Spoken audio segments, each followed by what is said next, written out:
श्री स्वामी समर्थ. जय शंकर.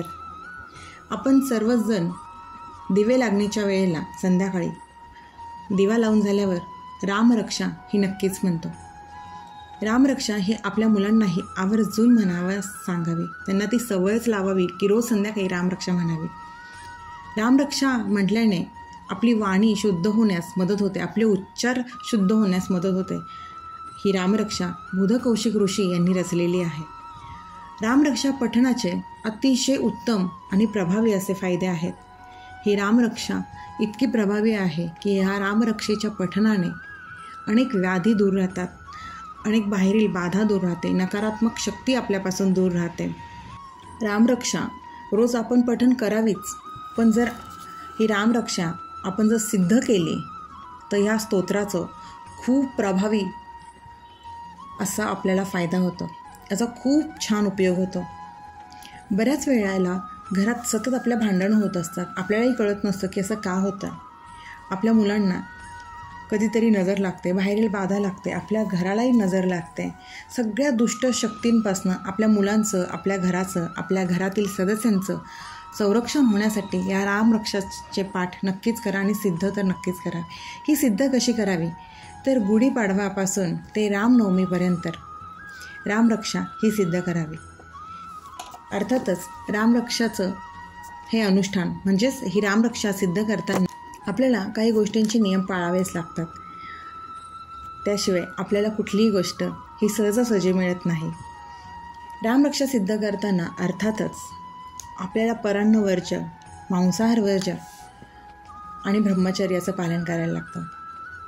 ज्या वेळेला तुम्ही रामरक्षा सिद्ध करायला सुरुवात करणार असाल त्या दिवशी अर्थातच प्रत्येक गोष्ट, प्रत्येक सेवा करताना आधी आपण आपल्या कुलस्वामिनीला, कुलदेवतेला नमस्कार करून, आपल्या इष्टदेवतेला नमस्कार करून मग आपण आपल्या प्रत्येक सेवेला सुरुवात करावी. तसेच या दिवशीही आपल्या कुलदेवाला स्मरण करून, स्वामींना स्मरण करून, प्रभू रामचंद्रांना विनंती करून ही रामरक्षा आम्ही सिद्ध करतो, यासाठी आम्हाला तुमचे आशीर्वाद द्या आणि ही रामरक्षा आमच्याकडनं सिद्ध करून घ्या, कुठलंही विघ्न न येता ही प्रार्थना करावी आणि आपल्या अनुष्ठानाला, आपल्या या सेवेला सुरुवात करावी. ज्या दिवशी रामरक्षाची सुरुवात करणार असाल, जी वेळ तुम्ही निवडणार असाल, शक्यतो ब्रह्ममुहूर्तावरती ही सेवा केली तरी अतिउत्तम आहे. कारण का त्यावेळेला जास्त गोंधळ नसतो, आवाज नसतो, शांतता असते. जर जमणार नसेल ब्रह्ममुहूर्तावरती सेवा करायला तर दिवे लागण्याच्या वेळेला सेवा करावी आणि त्यावेळेलाही शक्य नसेल तर तुम्हाला जी वेळ जमेल त्या वेळेला सेवा करावी. पण ज्या दिवशी जी वेळ तुम्ही निवडाल तीच वेळ या दिवसांपर्यंत, जेव्हापासून गुढीपाडव्यापासून ते रामनवमीपर्यंत तीच वेळ ठेवावी. निरंजन आणि अगरबत्ती लावावी आणि आपली रामरक्षा म्हणण्यास सुरुवात करावी.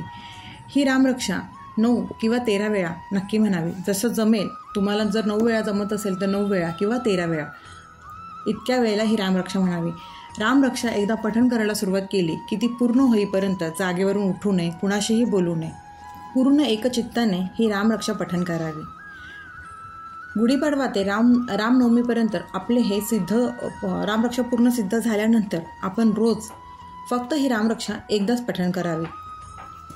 ज्या व्यक्तीने ही रामरक्षा सिद्ध केलेली असेल, या रामरक्षेचा पाठ सिद्ध केलेला असेल, त्या व्यक्तीने जर घरात कोणी आजारी असेल, कुठल्या आपल्या लहान बाळाला नजर लागली असेल, अजून काही कारण असेल, घरात जर आपल्याला नकारात्मकता जाणवत असेल, अशा व्यक्तीने हातात विभूती घेऊन आपण जी 9 दिवस गुढीपाडवा ते रामनवमीपर्यंत जी सेवा केलेली असते त्याची जी विभूती, जी रक्षा तयार झालेली असते ती एका डबीत भरून ठेवावी.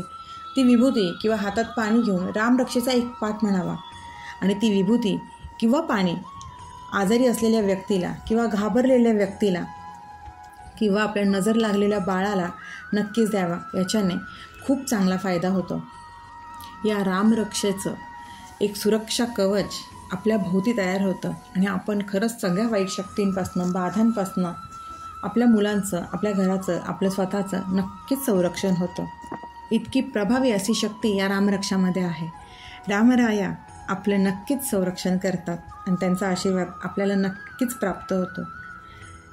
या पाठाचा, या रामरक्षा स्तोत्राचा अनुभव मी स्वतः घेतलेला आहे आणि याचा अनुभवही सांगितलेला आहे. तो नक्की ऐका आणि ही रामरक्षा नक्की सिद्ध करून घ्या. आपल्या मुलांनाही रोज रामरक्षा म्हणायची सवय लावा.